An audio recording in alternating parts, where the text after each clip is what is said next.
पिछले टर्म पे हमने पाचन तंत्र के अंदर,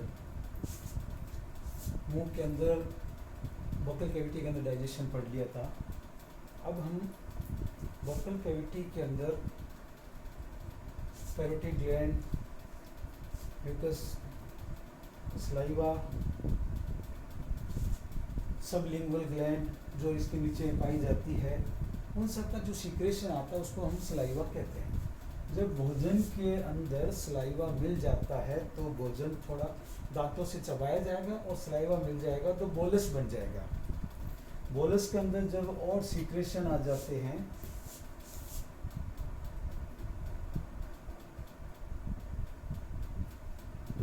फूड बॉडी हुए आया, उसमें काइम बन जाएगा। काइम बन जाएगा, काइम के बाद में ये जब इंटेस्टाइन में वहाँ पहुँच जाएगा, जब और इसके अंदर लिक्विड एंजाइम्स हार्मोन मिल जाएंगे तो ये और लिक्विड हो जाएगा एब्जॉर्ब करने, तो ये पाइल बन जाएगा। बोलस, काइम, पाइल, 3 स्टेज इसकी होती है। एक बात आती है कि सिफेलिक फेज, अलग अलग फेजेज हो, cephalic phase, buccal phase, gastric phase. Cephalic phase उसको कहते हैं जैसे हमारी पसंद की कोई चीज़ आई, जैसे हमने आपको कहा कि आप ये काम करेंगे तो हम आपको ये मिठाई खिलाएंगे, समोसा खिलाएंगे, कचौरी खिलाएंगे। अब जैसे ही हमने आपको कचौरी समोसा का बोला, आपके मुंह में से सीक्रेशन स्टार्ट हो जाएंगे, मुंह के अंदर लार इकट्ठी हो जाएगी, पानी इकट्ठा हो जाएगा। उस फेज को हम कहते हैं सिफेलिक फेज। यानी भोजन अभी हमने आया नहीं, यानी हमारी पसंद का भोजन ये मुंह में हमने लिया नहीं है, मुंह के अंदर सीक्रेशन आ गया, ये सिफेलिक फेज कहलाता है। बकल फेज, जब मुंह के अंदर भोजन हमने ले लिया, हमारी पसंद का भोजन आ गया या जो भी हमने खाया, बकल फेज, फूड जब बकल कैविटी में आ गया, बकल कैविटी से हो जावा, इसोफेगस से होता हुआ ये फूड जब इसमें आ जाता है तो उसको कहते हैं गैस्ट्रिक फेज। जब आमाशय में आ गया, भोजन स्टोमक में आ गया, आमाशय में आ जाता है तो उसको कहते हैं गैस्ट्रिक फेज। ये स्टोमक हमारा ये जो इसोफेगस पार्ट है, there is no digestion takes place. यहाँ पे कोई डाइजेशन नहीं होता, यहाँ पे कोई एब्जॉर्प्शन नहीं होता, अवशोषण नहीं होता। It is provide on the passage to food from buccal cavity to the stomach. यह हमारी जो मुंह की कैविटी है, उससे भोजन को स्टोमक को आने का पैसेज देता है, और इसकी मूवमेंट से पेरिस्टाल्टिक मूवमेंट होता है, जिससे कर्माकुंचन क्रियाओं के द्वारा भोजन यहाँ से नीचे की ओर आ जाएगा।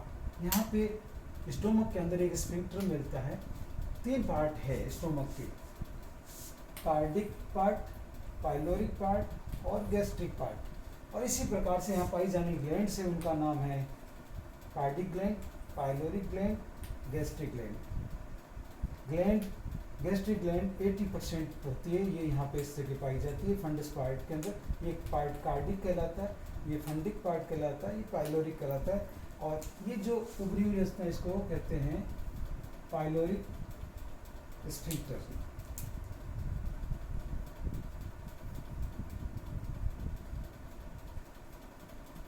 Pyloric sphincter. इसी प्रकार से यहाँ कार्डिक स्फिंक्टर। इस स्फिंक्टर में इसमें थोड़ा फर्क है, ये केवल ये पार्ट थोड़ा सा ये ऐसे था, ये बीच में से यूँ हो गया, और ये पूरा पूरा एक पैसेज के अंदर बीच में अवरोध नहीं है स्फिंक्टर। यहाँ पे ये थोड़ा फर्क होता है। ये तो पास आगे स्वेलिंग में आगे, इसकी वजह से ये बंद हो गया। जब फूड ये इधर आ जाता है, जब फूड हमारा एंटर आ गया तो ये नज़दीक आके इसको बंद कर लेगा। अब फूड आगे की ओर जाए। स्टोमक की स्ट्रक्चर अपन देखें, ये देखिए, इसको लेसर कर्वेचर, ये मेजर कर्वेचर, हायर कर्वेचर, कुछ भी कह दीजिए। ये मेजर कर्वेचर भी कहलाता है, इसका नाम मेजर भी कहते हैं, इसको हायर कर्वेचर भी कहते हैं। ये कर्वेचर, ये बहुत बड़ा घुमाव है। ये कार्डिक पार्ट, ये फंडिक पार्ट, ये पाइलोरिक पार्ट, और ये अवरोधनी, पाइलोरिक अवरोधनी है, अवरोधनी कहते हैं इसको। यहाँ पे म्यूकस पाई जाती है और कार्डिक ग्लैंड यहाँ पाई जाती है आगे की ओर, गैस के नेक की तरफ। गैस्ट्रिक ग्लैंड सारी सारी यहाँ पाई जाती है, म्यूकोसा के अंदर ये ग्लैंड्स और पाई जाती है सारी। ये पाइलोरिक ग्लैंड इधर पाई जाती है। यहाँ पे डाइजेशन होता है, एचसीएल का निर्माण होता है, यहाँ पे म्यूकस सेल्स निकलती है। इसके जो वॉल है, इसकी इंटेस्टाइन देखी जाए, सॉरी इसकी हिस्टोलॉजी देखी जाए, इसकी होती की देखी जाए, तो यहाँ पे 2-3 प्रकार के सेल्स पाई जाती है। Mucus cells, oxyntic cells, peptic cells. Peptic cells को चीफ सेल्स भी कहते हैं, ऑक्सीटिक सेल्स को पैराइटल सेल्स कहते हैं। ये देखिए, एक हमने इसका कट दिखाया कि इस तरह से सेल पैराइटल सेल है ये पेप्टिक सेल, और ये होगी पेप्टिक सेल। ये पेप्सिनोजन का सिक्रेशन करेगी। ये ऑक्सीटिक सेल,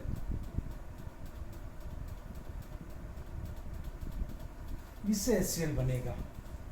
इसके अंदर से Cl प्लाज्मा का जो आ रहा है Cl आ जाएगा, और पानी जो फिर है HOH, इसका हम आगे नेक्स्ट टाइम पे करेंगे कि इस HCl का फॉर्मेशन कैसे होता है।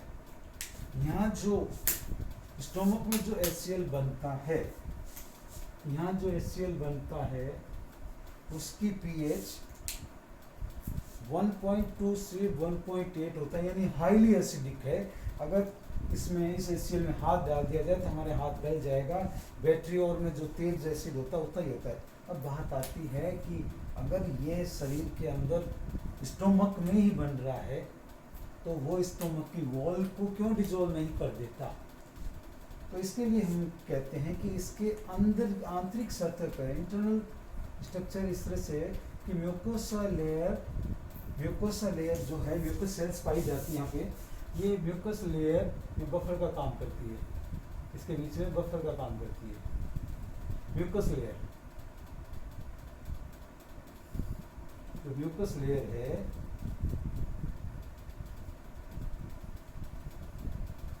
वो बफर का काम करती है, इसको प्रोटेक्ट करती है, ऑटो कैटलाइजेशन को रोकती है, स्टमक के खुद के पास डाइजेशन को रोकती है, ऑटो डाइजेशन को रोकती है। तो ये उसको, और सेल्स डैमेज भी होती है, HCl तेज आता है, हम ज़्यादा खा लेते हैं, डैमेज भी होती है। तो इसकी रिपेयर भी ये म्यूकोसा लेयर और बार बार जल्दी इसमें होती है। नेक्स्ट टाइम पर हम HCl का फॉर्मेशन पढ़ेंगे और इसके ऊपर क्या क्या हार्मोन्स बनते हैं इसके बारे में पढ़ेंगे। Thank you.